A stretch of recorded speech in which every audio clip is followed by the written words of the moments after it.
할렐루야. 주 안에서 여러분들을 다시 뵙게 되어서 참 반갑고 기쁩니다. 우리 할렐루야 찬양대 완전 감동이었어요. 찬양을 통해서 제가 은혜 많이 받았고요. 우리 찬양대원들 자자손손이 계속 찬양대 할 수 있는 복을 받을 수 있기를 축원합니다. 제가 은퇴를 하고서 몇 년을 지내면서 느끼고 경험한 대로는 은퇴 목사는 참 쓸쓸하고 고독하구나. 은퇴 목사는 어디서 불러주는 데도 없어요. 갈 곳도 없어요. 할 일도 별로 없어요. 그러다 보니까 쓸쓸하고 고독한 나날을 보내게 되는데, 이번에도 김대희 목사님이 가미 사람들과 함께 해외에 나가면서 아유 저렇게 쓸쓸한 장인 목사님 설교 한번 내래도 시켜드려야 되겠다. 그게 자식된 도리가 아니겠는가. 그래서 오늘 설교를 시켜준 걸 거예요. 문제는 이렇게 설교시켜줬으면 설교 좀 잘해서 우리 성들 모두가 풍성히 은혜를 받으면 얼마나 좋겠습니까? 그런데 한동안 설교를 안 하다 보니까 설교의 감각도 떨어지고 영역도 영감도 떨어지고, 그리고 공연히 이런 말 저런 말만 하면서 설교를 길게만 하게 되더라고요. 김대희 목사님이 와서 어떻게 우리 장인 목사님 설교할 때 은혜 좀 받았습니까? 아이고 목사님에게는 죄송한 말씀인데요. 아이고 설교는 길지요. 무슨 말씀을 어떻게 하는지 알아듣지가 있어야지요. 그래요? 그러면 안 되겠네.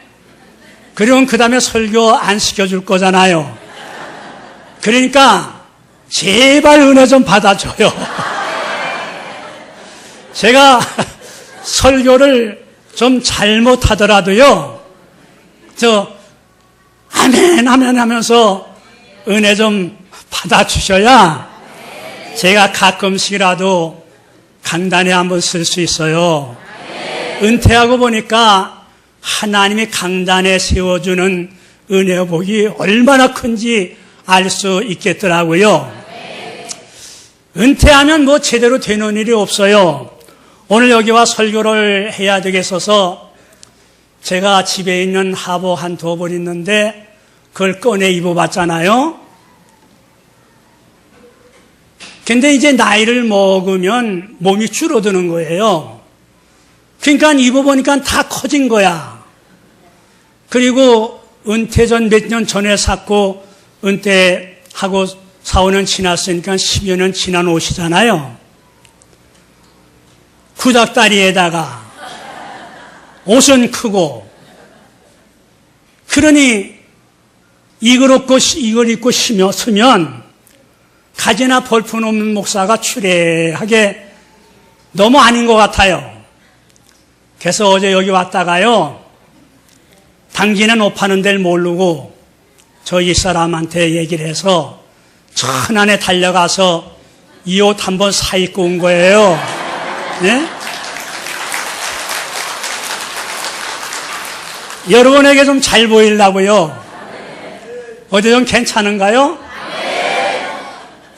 근데 여러분 속으로는 옷은 그런 대로 좀 봐주겠는데요, 옷걸이는 영 아니네요. 저도 알아요.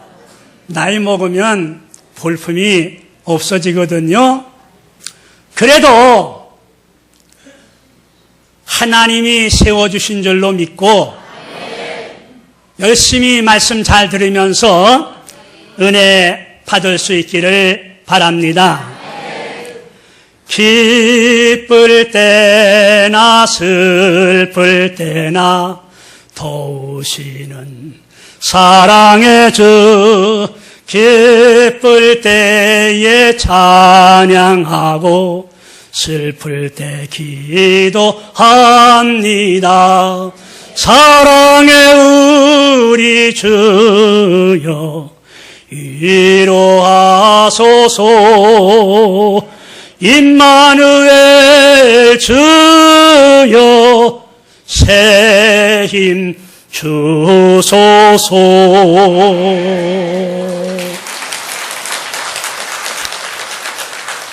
이런 얘기 있습니다. 믿음 좋은 집사님이 큰 개울 곁에 초가집을 짓고 살았대요. 그런데 어느 해 여름 장마가 지면서 개울에 물이 넘치고요. 이 집사님이 살고 있는 집에까지 막 차고 올랐대요. 급한 나머지 집사님이 어디로 올라갔냐? 지붕에 올라갔어요. 믿음 좋은 집사님이 어떻게 해요? 기도했어요. 하나님, 저희 집까지 물이 찼고 조금 있으면 저희 집이 떠내려가게 생겼습니다. 하나님, 하나님의 능력은 능치 못함이 없는 걸 믿사오니 하나님의 능력으로 저를 번쩍 들어서 저 안전한 곳으로 옮겨 좀 주세요. 믿습니다. 믿습니다를 10번을 했는데 그 집사님의 몸은 지붕에 그대로 앉아있고 물은 점점 차오더니 그만 물이 집을 떠내려가기 시작하는 거예요. 그러다가는 얼마쯤 떠내려가다가 폭삭 주저앉아서 이 집사님도 그만 죽고 말았대요. 안타깝죠? 그 하나님 앞에 갔습니다. 하나님이 이럴 수가 있습니까? 아니 제가 기도할 때 하나님의 능력, 그 많은 능력 도와줬다 뭐합니까? 저 좀 던쩍 들어 내놓으면 뭐가 안 됩니까? 그랬더니 하나님이 야, 내가 너를 3번씩이나 도왔다. 무슨 3번씩이에요? 한 번도 안 도와주시건 하나님도 거짓말 하시나? 내가 첫 번에는 밧줄을 4개 보내주었다. 근데 내가 그때도 그 밧줄을 잡지 않아서 두 번째는 배를 내가 보내주지 않았니? 그런데 내가 그 배도 타지 않았어. 세 번째는 내가 헬리콥터를 보내주지 않았니?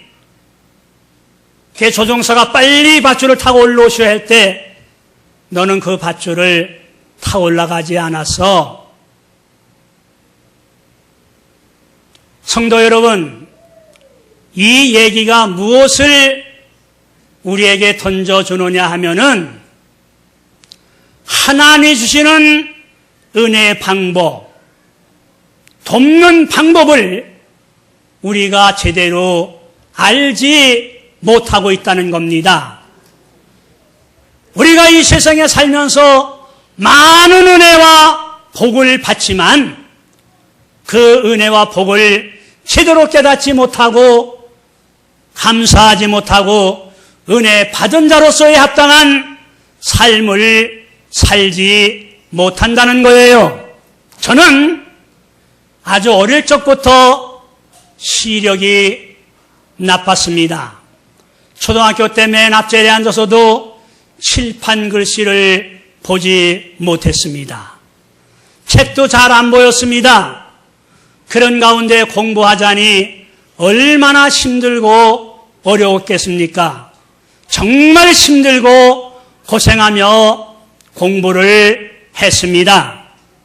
목회할 적에도 저는 시력이 나빠서 성도들 관계를 잘 해야 되는데 이것도 문제가 생겼습니다. 저쪽에 집사님이 지나가면 집사님 목사예요. 이렇게 좀 손짓하고 먼저 아는 척하면 관계가 좋게 이루어질 텐데 저는 지나가는 집사님을 분간을 못했어요. 어떤 때는 제 앞을 지나가면서 인사를 했다는데도 제가 그 인사를 받지 못해서 그 집사님 몹시 섭섭해서 우리 교회 요새 새로운 목사님은 아주 교만하고 인사도 제대로 안 받고 그런 목사가 있어. 이러면서 교회 나오느니 안 나오니 그랬다는 거예요. 그래서 제가 찾아가서 제가 시력이 이렇게 많이 나쁘고 또 앞을 지나가는 분도 잘 분별해 못 본다고 얘기를 했더니만 그분 하는 얘기가 아니 그렇게 나쁘면 목회를 하지 말든지 왜 목회하면서 그렇게 되느냐고 그렇게 시력이 안 좋으냐고. 네, 제가 시력이 그렇게 좋지를 않습니다. 등등 이런 일들이 참 목회하면서 많이 있었어요. 그런데 하나님이 그럴 적마다 저에게 넘치는 은혜를 주셨어요. 은사들을 주셨어요. 목회할 수 있게 주셨어요. 저는 다른 목사님들보다 다른 어떤 분들보다 많은 은혜와 복을 하나님께로부터 받은 목사였어요. 그런데 실제적으로 목회할 적에는 제가 제대로 감사하지를 못했어요. 늘 제 눈이 너무 나쁩니다. 하나님, 이런 눈 가지고 어떻게 목회를 합니까? 저는요 한 번도 원고 설교를 못 해봤어요. 안 보여. 이게 놓으면 글씨가 안 보여요. 그게 중요한 거라도 메모를 해가지고 나와야 되는데 그것도 못했어요. 가지나 잘못하는 설교인데 원고도 못 보지, 중요한 건 메모도 못하게 가져오지. 그러니 제 설교가 오죽했겠습니까? 제 설교를 들으면서 신앙생활을 해준 성도님들이 고마울 뿐입니다. 어쨌든 저는 이렇게 시력이 좋지 않으면 목회를 했는데 하나님이 저에게 순간 기억력을 잘하게 해주셨어요. 그래서 몇 번 그 원고를 써놓은 걸 읽어보면 거의 다 제 머리에 입력이 됐어요. 그래서 설교할 수 있었어요. 그러면 제가 늘 감사하고 찬양하고 영광 돌리고 그리고 은혜를 제대로 잘 받아 감당했더라면 제가 좀 더 목회를 훌륭하게 잘할 수 있었을 거예요. 저는 시력이 나쁜 것에 대해서 늘 고민하면서 너무 힘든 거예요.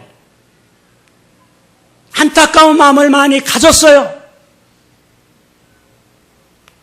그런데 은퇴를 하고 보니까요, 이만큼이라도 볼 수 있게 해주신 하나님의 은혜가 얼마나 큰지 뒤늦게 깨달았어요.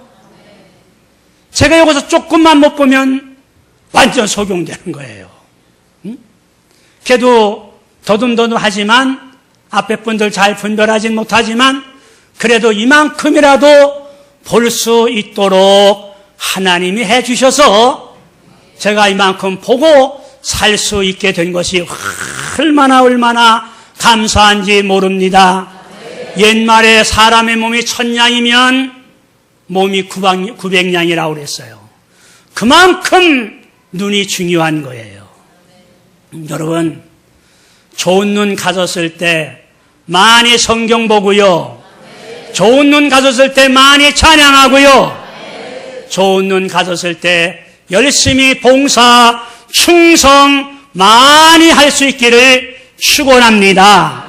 제가 은퇴하고서 제일 마음의 안타까움을 느끼면서 후회스러웠던 게 뭐냐면 하나님의 은혜를 너무 헛되이 많이 받았다는 거예요.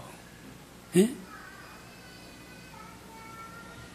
제가 설교 전에 예를 들었듯이 그 사람도 하나님이 돕는 방법을 제대로 몰라서 은혜를 주었지만 그게 은혜인 줄 몰라서 못 받아들였듯이 저도 그랬고 우리 성도님들이 세상을 살아가면서 하나님이 많이 은혜를 주시는데 넘치도록 은혜와 복을 주시는데 이것이 하나님의 은혜인지 아닌지 제대로 깨닫지도 못하고 분간하지도 못해요. 아주 은혜에 둔해서 은혜인 줄을 모를 때가 많이 있어요. 여러분, 조그만 것이라도 은혜로 깨닫는 은혜의 민감함이 있으시기를 바랍니다. 은혜에 예민하시기를 바랍니다. 그리고요, 하나님이 주신 은혜는 다 소중하고 귀한 것이므로 감사하시며 감격하시며 기뻐하시며 즐거워하시며 하나님 앞에 영광 돌리시는 성도님들이 되실 수 있기를 축원합니다. 저는 그렇게 살지를 못해서 너무 후회스러워서 고민하고 있을 때 김 목사가 내 감리설과 해외를 나가게 되는데 우리 교회 와서 설교 한번 해주세요. 그럴 때 저는 어떤 설교할까 고민하지도 않고 우리 성도님들은 정말 하나님이 주시는 대로 은혜를 받을 수 있는 마음의 그릇을 가지고 그 은혜 받은 것 가지고 믿음으로 승리하며 주신 사명 잘 감당하며 은혜의 풍성한 삶을 살 수 있도록 말씀으로 구원해 드려야 되겠구나. 그래서 오늘 이 말씀을 전하게 되었습니다. 그러면서 우리 성도님들에게 따라합시다. 하나님의 은혜를 헛되이 받지 맙시다. 제가 목회하면서 보니까요, 부흥회 때 은혜를 많이 열심히 받아요. 어떤 분은 일주일 되면 다 쏟아버려요. 한 달도 안 돼 쏟아버려요. 또 어떤 분들은요, 은혜 받아도 그 은혜를 감사할 줄도 몰라. 그게 지내는 분들도 많이 있어요. 여러분, 하나님이 우리에게 주신 은혜는 우리 성도님들에게 꼭 필요한 은혜며 있어야 될 은혜며 그 은혜가 있어야 살고 그 은혜가 있어야 신앙생활을 할 수 있고 그 은혜가 있어야 사명 감당할 수가 있는 것입니다. 그래서 은혜를 주신 거예요. 그러니 그 은혜를 잘 간직하시고 끝까지 잘 감당하실 수 있기를 바랍니다. 그러면 어떻게 은혜를 헛되이 받지 아니하고 은혜를 바로 받아 감당할 수 있는 성도가 되겠느냐? 첫째는 하나님과의 관계입니다. 성도님들이요, 하나님과 우리의 관계는 사랑의 관계입니다. 하나님이 사랑의 하나님이시잖아요.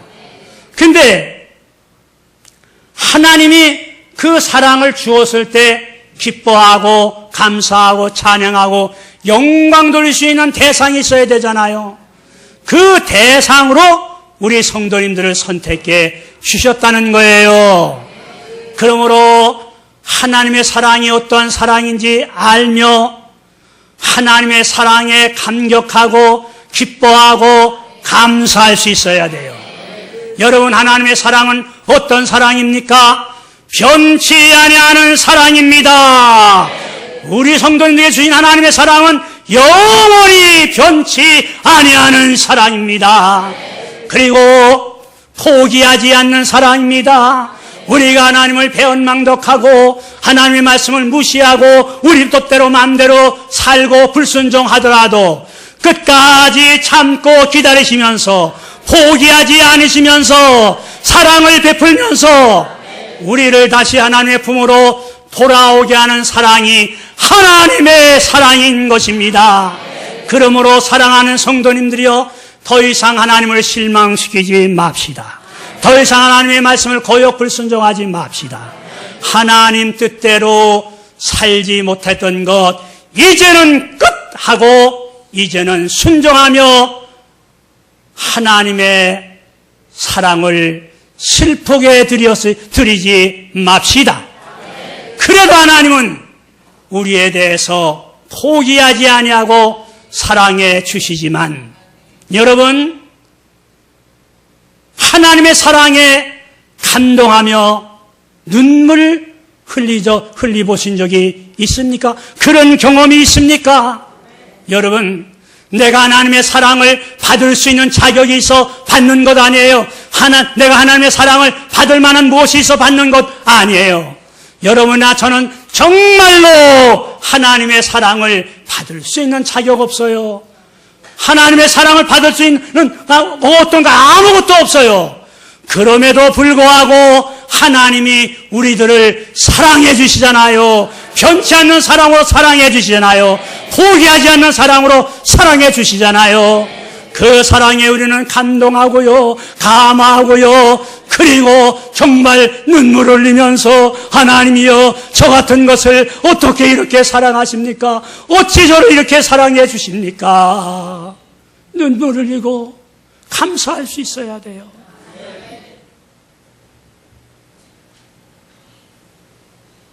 하나님의 사랑에 너무 무관심한 분들이 많이 있습니다.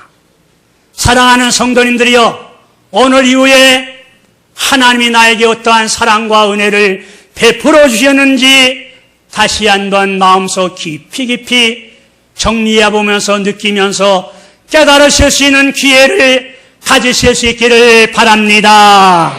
그리고 하나님의 사랑은 모든 것을 내어주며 아끼지 않는 사랑, 독생자 예수 그리스도까지 내어주신 사랑으로 우리들을 사랑해 주셨습니다.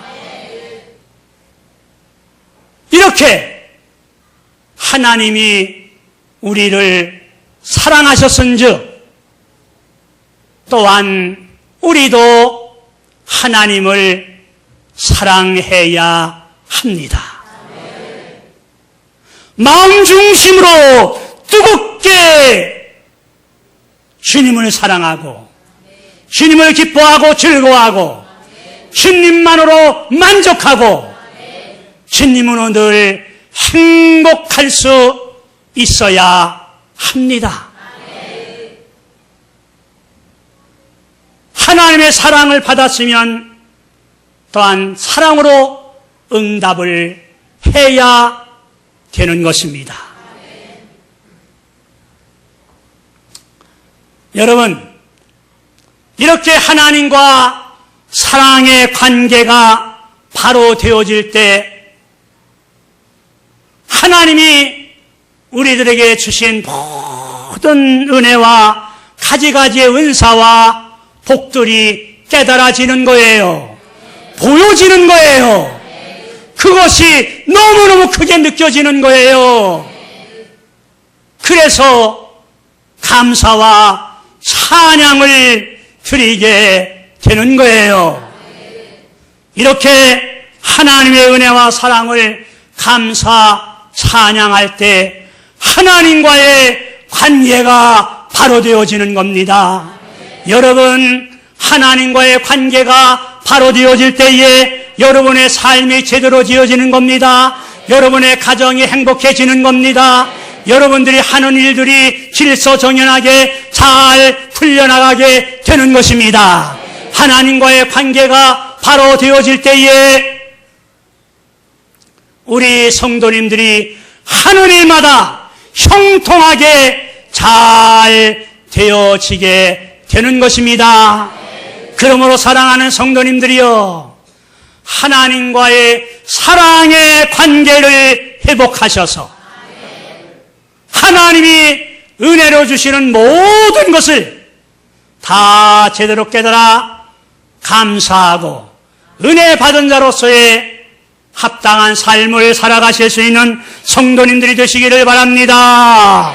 여러분, 하나님의 은혜는 정말 귀한 은혜요, 헛되이 받아서는 안 되는 은혜입니다. 흘려보내서도 안 되는 은혜입니다. 은혜를 은혜로 모르고 그냥 지나가면 더욱더 안 되는 은혜가 하나님이 우리에게 주시는 은혜인 것입니다. 그러므로 사랑하는 성도님들이여, 주신 바 은혜가 헛되지 아니하도록 은혜 받은 자로서의 합당한 삶을 오늘 이후에 살아가는 기지감리교회 모든 성도님들이 되실 수 있기를 주님의 이름으로 축원합니다.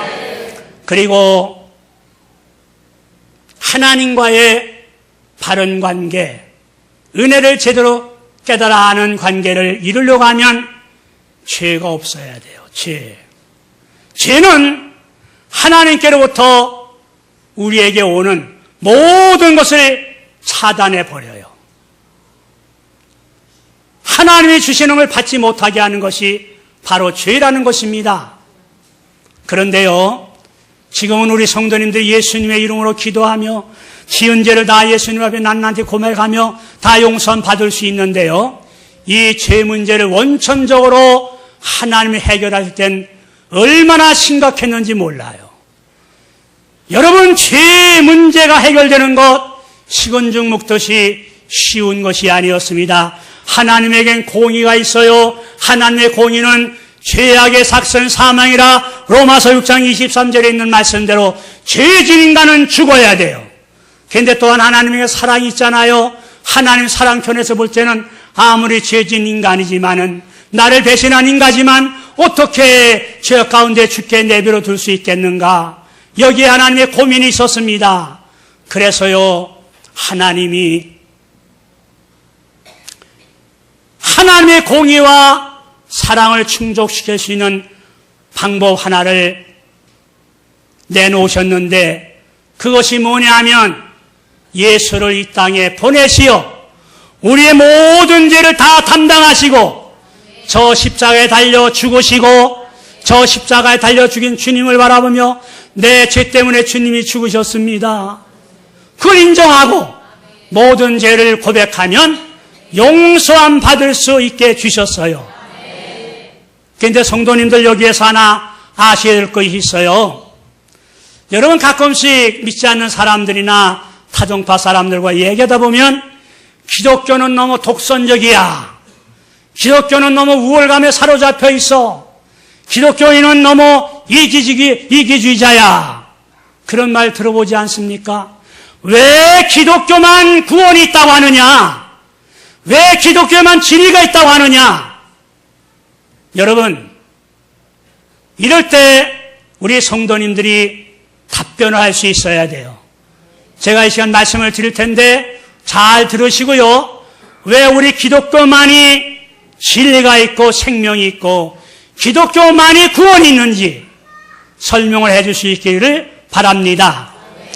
하나님과 우리 인간 사이에 우리 인간의 죄를 대신 지고 죽으려면 죄가 없어야 돼요. 죄인이 죄인을 대신해 죽을 수 없는 거예요. 죄가 없어야 죄인을 대신해 죽을 수 있는데, 그래서 하나님이 예수를 이 땅에 오시게 할 때에 성령으로 잉태하사 동정녀 마리아에게 나게 하시고, 할렐루야. 여러분, 부정모혈로 남녀에 의해서 태어나게 되면 다 원죄라는 것이 있어요. 그런데 예수님은 성령으로 잉태해서 동정녀 마리아에게 나시니까 원죄가 없으셔요. 우리 인간에게는 두 가지 죄가 있어요. 크게 나서 원죄가 있고 자범죄가 있어요. 이 자범죄는 우리 성도님들이 세상을 살아가면서 짓는 죄를 말하는 거예요. 원죄는 아담 때부터 내려오는 죄를 말하는 거예요. 그런데 이 세상에 어떤 사람도, 어떤 종교 지도자도, 어떤 종교의 창시자도 다 부모에 의해서 태어남으로 말미암아 원죄를 타고 내려오는 거예요. 그러나 예수님만은 성령으로 잉태하심으로 동정녀 마리아에게 나심으로 원죄가 없으심으로, 물론 예수님이 자범죄는 없으시죠.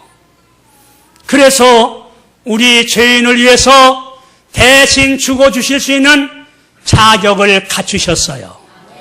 두 번째는 하나님과 우리 인간 사이에 대속제물이 되려면은 신성도 있어야 되고 인성도 있어야 돼요. 성경에 보면은 예수님을 참 하나님이시라고도 얘기했어요. 또 성경에 보면 인자라고 그랬어요.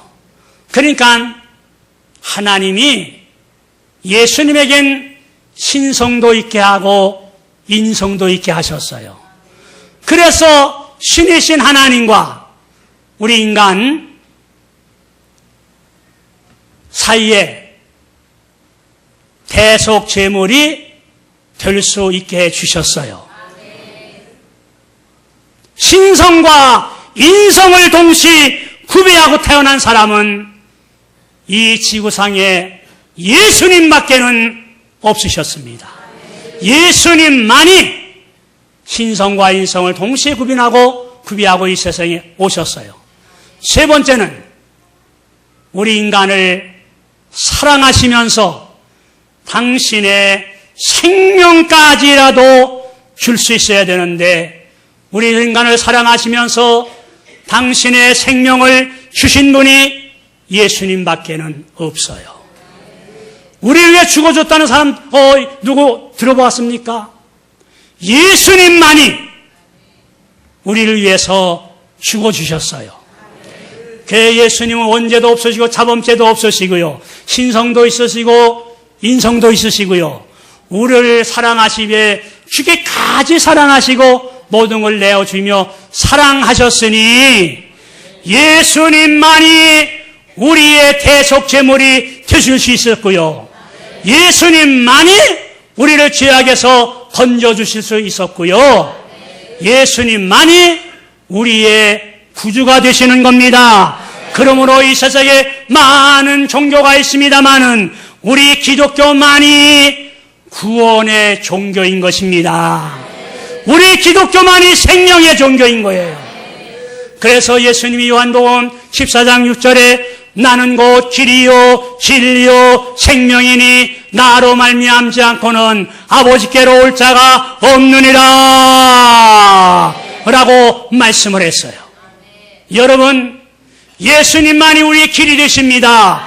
구원의 길, 생명의 길, 천국 가는 길, 예수님만이 영원한 우리의 생명이세요.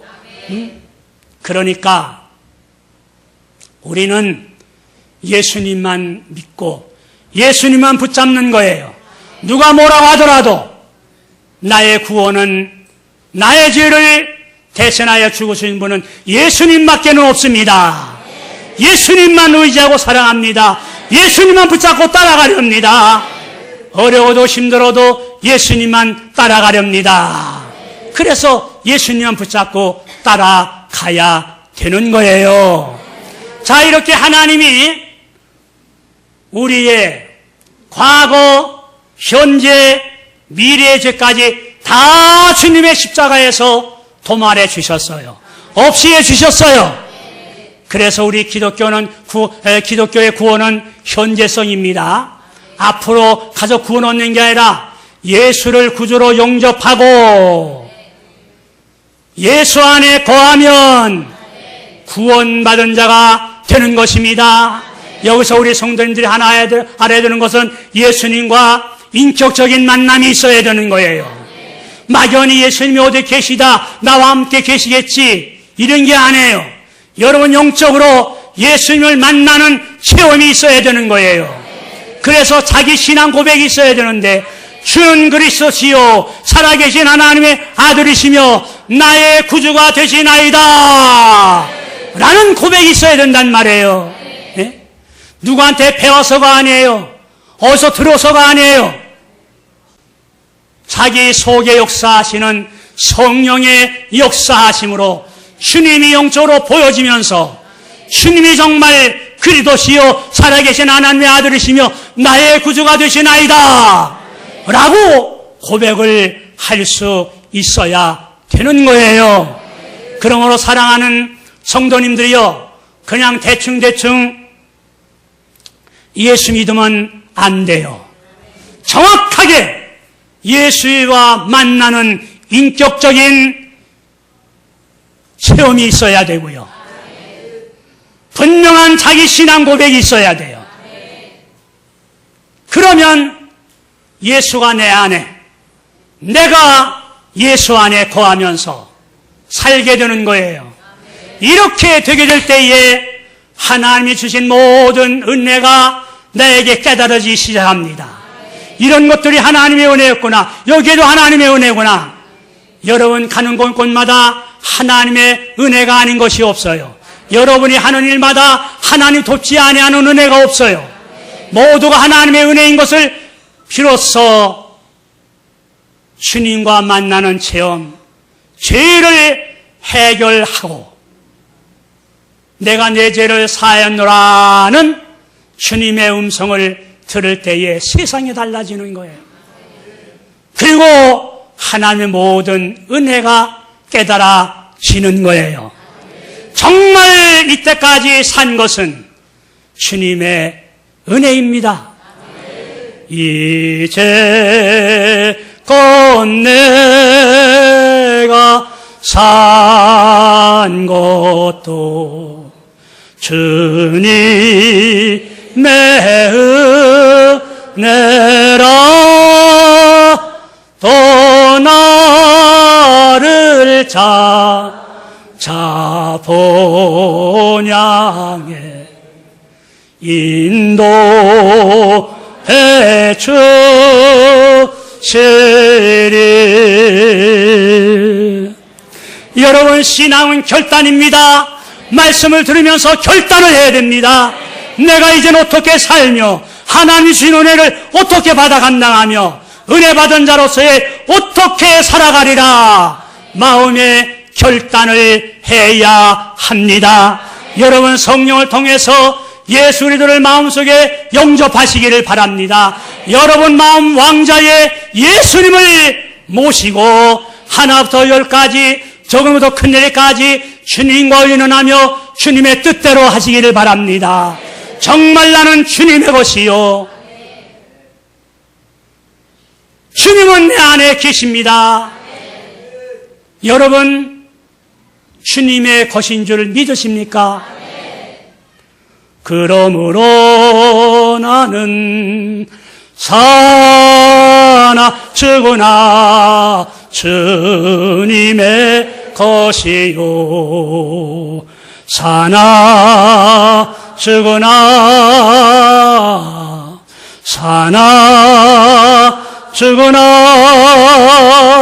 나리에 피 흘리신 나 주님의 것이요. 정말 여러분 주님의 것인 줄을 믿습니까? 주는 그리스도시요 살아계신 하나님의 아들이시며 나의 구주가 되시나이다라고 하는 신앙 고백을 하는 성도에게 주님의 십자가의 보혈의 피로 나의 목보다도 더 검은 죄, 주홍빛보다도 더 붉은 죄가 흰 눈보다 흰 양털보다 더 희어졌나이다 고백하는 성도에게 주님은 찾아오시고 만나주시고 그 성도와 영원히 함께 계실 줄로 믿습니다. 그러므로 사랑하는 성도님들이여, 태평양 물고기 한 마리가 목이 말라 죽었다면 요셉의 7년 대풍년의 창고에 생쥐 한 마리가 배고라 죽었다면 말이나 됩니까? 그러나 하나님이 우리 성도님들에게 베풀어준 은혜는 태평양 바다보다도 넓고요 많고요, 요셉의 7년 풍년의 창고보다 더 풍성한 줄로 믿습니다. 그러므로 사랑하는 성도님들이여, 간곡히 부탁을 드립니다. 이제부터는 하나님의 은혜를 헛되이 받지 맙시다. 흘려버리지 맙시다. 쏟아버리지 맙시다.